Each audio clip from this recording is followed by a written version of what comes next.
எல்லாருக்கும் வணக்கம். பறந்துபோ படத்தை பார்த்த ஒரு சாமானியனா என்னுடைய வாக்குமூலத்தை வழங்குறதுக்காக இங்கே வந்திருக்கேன். தலையில் ஒரு மஞ்சள் கலர் தொப்பி வச்சு நானும் இந்த சூரியகாந்தி பூ போலே மாறிடுவேன்னு நினைக்கிறேன். ஒரு சூரியகாந்தின் தண்டு போல வந்து 2 தடவை இந்த படத்துடைய ப்ரிவியூவை நான் பார்த்துருக்கேன். அந்த வாய்ப்பை கொடுத்த ராம் சாருக்கு ஒரு பெரிய நன்றி சொல்லணும்னு நான் கடமைப்பட்டிருக்கேன். படத்துடைய வசனங்கள், படத்துடைய காட்சிகள் எதையும் சொல்லி ஸ்பாய்லர் ஆக்காமல் இந்த படம் என்ன செய்யும்னு சொல்லணும்னு ரொம்ப பெரிய ஆசையாயிடுச்சு. ரொம்ப இறுக்கமாக இருந்து இரும்பாய் மாறி போன உங்கள் இதயங்களில் ஒரு பறவையின் இறகு கொண்டு வருடுற வேலையை பறந்து போ செய்யும் நான் நம்புகிறேன்.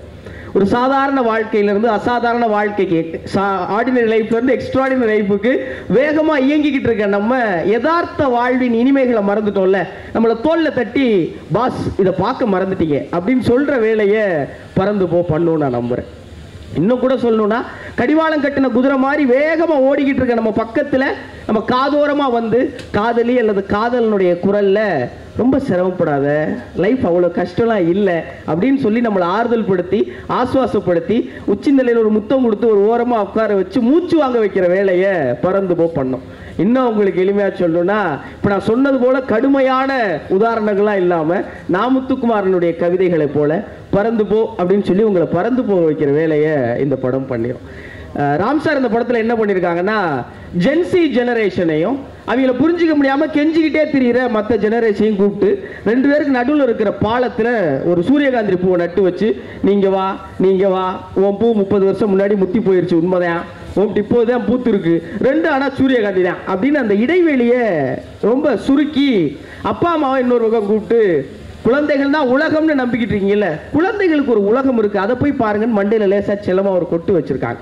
இந்த படம் ஏன் உங்கள் எல்லாருக்கும் ரொம்ப நெருக்கமாயிரும் நான் நினைக்கிறேன்னா, இன்னைக்கு கல்யாண வீட்டில் கூட இந்த ட்ரோன் கேமராலாம் பறக்க ஆரம்பிச்சிருச்சு. ஒரு திரைப்படம் தொடங்கும் போது ட்ரோன் ஷாட்டோட தான் தொடங்குது. இந்த ட்ரோன் பார்க்கும்போது யார் ரொம்ப பரவசமாயிரோம்னா, அதே மக்கள் தான், அதே வீடு தான், அதே இடம் தான், நம்ம வீட்டு இடம் தான். ஆனால் அதை இந்த ஈகிள் வியூன்னு சொல்கிற இது வரைக்கும் நம்ம பார்க்காத ஒரு கோணத்திலேருந்து பார்க்குறப்போ ரொம்ப மகிழ்ச்சி அடைஞ்சிரும்ல.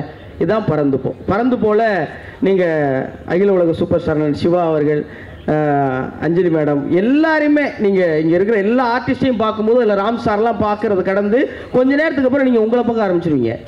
இந்த படத்தில் எப்படி ஒரு ட்ரோன் வியூவில் நம்ம பார்த்ததை வேற ஒரு கோணத்தில் பார்த்தோமோ அப்படி நம்ம வாழ்க்கையை நம்ம பார்க்காத வேற ஒரு கோணத்திலிருந்து இந்த படம் உங்களுக்கு காட்டும். அது உங்களுக்கு மிக நிச்சயமாக பிடிச்சி அது கூட ஒன்ற ஆரம்பிச்சிருவீங்க.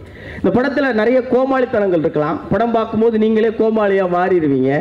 படத்தில் ஐயோ நடக்க போதே அப்படின்னு நீங்கள் நினைப்பீங்க, ஐயோ நடக்கவே இல்லையே அப்படின்னு திடீர்னு யோசிப்பீங்க. எனக்கு அப்பவே தெரியும் அப்படின்னு நினைப்பீங்க, ஆகா இது தெரியாமல் போயிடுச்சு அப்படின்னு யோசிப்பீங்க. படத்தில் ஒரு மைனா, எம்பரர், குருவி, படத்தில் இருக்கிற அம்மா அப்பா தாத்தா பாட்டி, இப்படி அங்கங்கே இருக்கிற எல்லா கதாபாத்திரங்களும் உங்கள் வாழ்க்கையில் நீங்கள் பார்த்த மனிதர்கள் ரிலேட் பண்ணி சே தப்பு பண்ணிட்டோமோ அப்படின்னு யோசிக்க வைக்கும். ஒரு கட்டத்தில் நீங்களே ஒத்துக்கிடுவீங்க, ஆமாம் நம்மளும் சாத்தான் தான் பொருக்கே அப்படின்னு. அப்புறம் மனசுக்குள்ளே பரவாயில்ல சாத்தானா இருந்தாலும் நமக்குள்ளே இத்தினூண்டு தேவதை இருக்குது அப்படின்னு நீங்கள் சிரிக்க ஆரம்பிப்பீங்க. இந்த படம் கடைசியாக உங்களை நிறைய சிரிக்க வைக்கும்.